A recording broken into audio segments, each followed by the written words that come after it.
economics.comന്റെ പുതിയൊരു ക്ലാസ്സിലേക്ക് എല്ലാവർക്കും സ്വാഗതം. ഇന്നത്തെ ക്ലാസ്സിൽ ഡിസ്കസ് ചെയ്യുന്ന ടോപ്പിക്കാണ് features of classical labour market. Classical labour മാർക്കറ്റിൻ്റെ സവിശേഷതകൾ എന്തൊക്കെയാണ്? അതിൽ പ്രധാനമായിട്ടും ഒരു 6 പോയിൻ്റാണ് നമുക്ക് ഡിസ്കസ് ചെയ്യാനുള്ളത്. അപ്പോൾ ഓരോ പോയിൻ്റ് എന്താണെന്ന് നോക്കാം. ഒന്നാമത്തെ point, the labour market in the classical theory is a perfectly competitive market. ഇപ്പോൾ ക്ലാസിക്കൽ തിയറിയിൽ ലേബർ മാർക്കറ്റിൻ്റെ പ്രധാനപ്പെട്ട സവിശേഷതയാണ് പെർഫെക്റ്റ്ലി കോമ്പറ്റേറ്റീവ് മാർക്കറ്റാണ്, സമ്പൂർണ്ണ കിടമത്സരമാണ് നിലനിൽക്കുന്നത്. Labour is homogeneous and the firms purchasing the services of labourers choose their output level so as to maximise profit. Labour ഇവിടെ ഹോമോജീനിയസ് ആയിട്ടാണ് പറയുന്നത്. ഹോമോജീനിയസ് എന്ന് പറഞ്ഞാൽ എന്താണ്? ഒരുപോലെയുള്ളത് അല്ലെങ്കിൽ ഏകജാതീയം. ലേബേഴ്സിന് തമ്മിൽ ഡിഫറൻസ് ഇല്ല, ഹോമോജീനിയസ് ആയിട്ടാണ് പരിഗണിക്കുന്നത്. അതുപോലെ ഫേംസ് എന്താ ചെയ്യുന്നത്? ലേബറേഴ്സിൻ്റെ സർവീസ് പർച്ചേസ് ചെയ്യാം. അവരുടെ ഔട്ട്പുട്ട് ലെവലിനനുസരിച്ച് അവർക്ക് എന്ത് ചെയ്യാൻ പറ്റും? സർവീസ് പർച്ചേസ് ചെയ്യാൻ പറ്റും. എന്തിനു വേണ്ടിയാണ് പർച്ചേസ് ചെയ്യുന്നത്? So as to maximise profit. അവരുടെ പ്രോഫിറ്റ് മാക്സിമൈസ് ചെയ്യാൻ, ലാഭം പരമാവധിയാക്കുന്ന രീതിയിൽ ഔട്ട്പുട്ട് പ്രൊഡ്യൂസ് ചെയ്യണം. അതിനാവശ്യമായ ലേബേഴ്സിൻ്റെ സർവീസ് ഫേമിന് പർച്ചേസ് ചെയ്യാനും കഴിയും. രണ്ടാമത്തത്, the labour market is characterised by the existence of full employment. Labour മാർക്കറ്റിൻ്റെ രണ്ടാമത്തെ സവിശേഷതയാണ് അവിടെ എന്ത് നിലനിൽക്കുന്നുണ്ട്? ഫുൾ എംപ്ലോയ്മെൻറ്റിലായിരിക്കും, പൂർണ്ണ തൊഴിലാവസ്ഥയിൽ ആയിരിക്കും. Lapses from full employment are regarded as abnormal. ആ ഫുൾ എംപ്ലോയ്മെൻറ്റിൽ നിന്നുള്ള ആ ഒരു ഡീവിയേഷൻ അതെന്താണ്? അത് ഒരു അബ്നോർമൽ സിറ്റുവേഷൻ ആയിട്ടാണ് പരിഗണിക്കുന്നത്.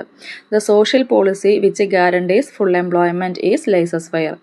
ഇനി ഫുൾ എംപ്ലോയ്മെൻറ്റിന് ഉറപ്പ് നൽകുന്ന ആ ഒരു സോഷ്യൽ പോളിസിക്ക് ക്ലാസിക്കൽ ഇക്കോണമിസ്റ്റുകൾ പറയുന്ന പേരാണ് ലേസസ് ഫെയർ. അതായത് മാർക്കറ്റിനകത്ത് ഗവൺമെൻറ്റിൻ്റെ ഇടപെടലുകൾ ഉണ്ടായിരിക്കില്ല അല്ലെങ്കിൽ പരിമിതമായിരിക്കും.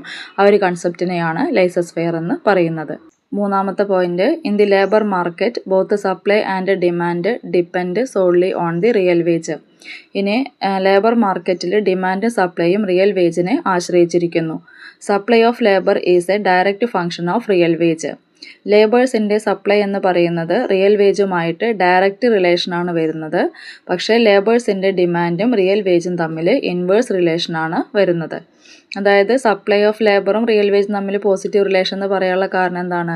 റിയൽ വേജ് കൂടുകയാണെങ്കിൽ ലേബേഴ്സിൻ്റെ സപ്ലൈ കൂടും, റിയൽ വേജ് കുറയുകയാണെങ്കിൽ ലേബേഴ്സിൻ്റെ സപ്ലൈ കുറയും. അതുപോലെ ഡിമാൻഡും റിയൽ വേജും നോക്കുകയാണെങ്കിൽ റിയൽ വേജ് കൂടിയാൽ ലേബേഴ്സിൻ്റെ ഡിമാൻഡ് കുറയും, റിയൽ വേജ് കുറയുകയാണെങ്കിൽ ലേബേഴ്സിൻ്റെ ഡിമാൻഡ് കൂടും. ഇനി നാലാമത്തെ point, the labour market is always in equilibrium because money wage is perfectly flexible which adjust to equate supply and demand. Labour market എല്ലായ്പ്പോഴും സന്തുലിതാവസ്ഥയിലായിരിക്കും. അതിൻ്റെ കാരണം എന്താണ്? മണി വേജ് ഫ്ലെക്സിബിൾ ആണ്. ആ മണി വേജിൻ്റെ ഫ്ലെക്സിബിലിറ്റിയിലൂടെ ഡിമാൻഡും സപ്ലൈയും നമുക്ക് തുല്യമാക്കി ക്രമീകരിക്കാൻ കഴിയും. The labor market has the characteristics of an auction market in the sense that market always clear. അപ്പോൾ ലേബർ മാർക്കറ്റിന് എപ്പോഴും ഒരു ഓപ്ഷൻ മാർക്കറ്റിൻ്റെ സവിശേഷത ഉണ്ട് എന്നാണ് പറയുന്നത്. കാരണം എന്താണ്? മാർക്കറ്റ് എല്ലായ്പ്പോഴും ക്ലിയർ ആയിരിക്കും, ഡിമാൻഡും സപ്ലൈയും എപ്പോഴും ഈക്വൽ ആയിരിക്കും. അഞ്ചാമത്തെ point, there are two types of voluntary unemployment consistent with a state of full employment in the classical labor market. ഇനി ക്ലാസിക്കൽ ലേബർ മാർക്കറ്റിൽ ഫുൾ എംപ്ലോയ്മെൻറ്റിനോടൊപ്പം തന്നെ 2 തരത്തിലുള്ള വളണ്ടറി അൺഎംപ്ലോയ്മെൻറ്റ് കൂടി ഉണ്ടായിരിക്കും. വളണ്ടറി അൺഎംപ്ലോയ്മെൻറ്റ് പറഞ്ഞാൽ എന്താണ്? നിലവിലുള്ള വേജ് റേറ്റിൽ ജോലി ചെയ്യാൻ താല്പര്യമില്ലാത്തത് കൊണ്ട് മാത്രം ആളുകൾക്ക് ജോലി കിട്ടാത്ത അവസ്ഥയെ പറയുന്ന പേരാണ് വളണ്ടറി അൺഎംപ്ലോയ്മെൻറ്റ്. അവർക്ക് ജോലി ചെയ്യാൻ താല്പര്യമില്ല, നിലവിലുള്ള വേതനത്തിന് ജോലി ചെയ്യാൻ താല്പര്യമില്ലാത്തത് കൊണ്ടാണ് അൺഎംപ്ലോയ്മെൻറ്റ് ഉണ്ടാകുന്നതെങ്കിൽ അതിനെന്ത് പറയാം? വളണ്ടറി അൺഎംപ്ലോയ്മെൻറ്റ് എന്ന് പറയാം. There are frictional unemployment and structural unemployment. ഇപ്പോൾ 2 തരം വളണ്ടറി അൺഎംപ്ലോയ്മെൻറ്റ് ഏതൊക്കെയാണ്? ഒന്ന് ഫ്രിക്ഷണൽ അൺഎംപ്ലോയ്മെൻ്റ് ആണ്, രണ്ടാമത്തെയാണ് structural unemployment. Frictional unemployment is the unemployment between jobs. ഒരു ജോലിയിൽ നിന്ന് മറ്റൊരു ജോലിയിലേക്ക് ചേഞ്ച് ചെയ്യുന്ന സമയത്ത്, മാറുന്ന സമയത്ത് ഉണ്ടാകുന്ന അൺഎംപ്ലോയ്മെൻറ്റിനെ പറയുന്ന പേരാണ് ഫ്രിക്ഷണൽ അൺഎംപ്ലോയ്മെൻറ്റ്. ഇനി എന്താണ് structural unemployment? It is the unemployment resulting from the structural decline of an industry. ഒരു വ്യവസായത്തിൽ അല്ലെങ്കിൽ ഒരു മേഖലയിൽ ഘടനാപരമായ മാറ്റങ്ങളുടെ ഫലമായിട്ട് ഉണ്ടാകുന്ന അൺഎംപ്ലോയ്മെൻറ്റിനെ പറയുന്ന പേരാണ് സ്ട്രക്ചറൽ അൺഎംപ്ലോയ്മെൻറ്റ്.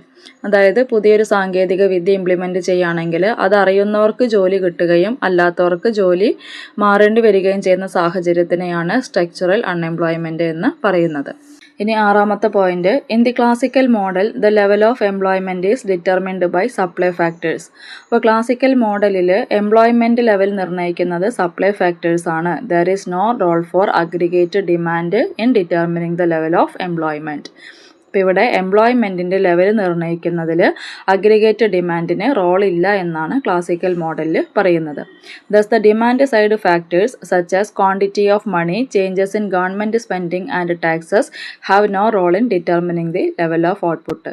അപ്പോൾ ഡിമാൻഡ് സൈഡ് ഫാക്ടേഴ്സ് ആയിട്ട് ഏതൊക്കെയാണ് പറയുന്നത്? ക്വാണ്ടിറ്റി ഓഫ് മണി അല്ലെ, പണത്തിൻ്റെ അളവ്, changes in government spending and taxes, ഗവൺമെൻറ്റിൻ്റെ ചെലവിലും ടാക്സിലും ഉണ്ടാകുന്ന മാറ്റങ്ങൾ, ഇതിനൊക്കെയാണ് ഡിമാൻഡ് സൈഡ് ഫാക്ടേഴ്സ് എന്ന് പറയുന്നത്. ഈ ഫാക്ടേഴ്സ് എന്തിനെ സ്വാധീനിക്കില്ല? എംപ്ലോയ്മെൻറ്റ് ലെവൽ നിർണ്ണയിക്കുന്നതിനെ സ്വാധീനിക്കില്ല എന്നാണ് പറയുന്നത്. ഇത്രയാണ് ഫീച്ചേഴ്സ് ഓഫ് ക്ലാസിക്കൽ ലേബർ മാർക്കറ്റിൽ വരുന്നത്.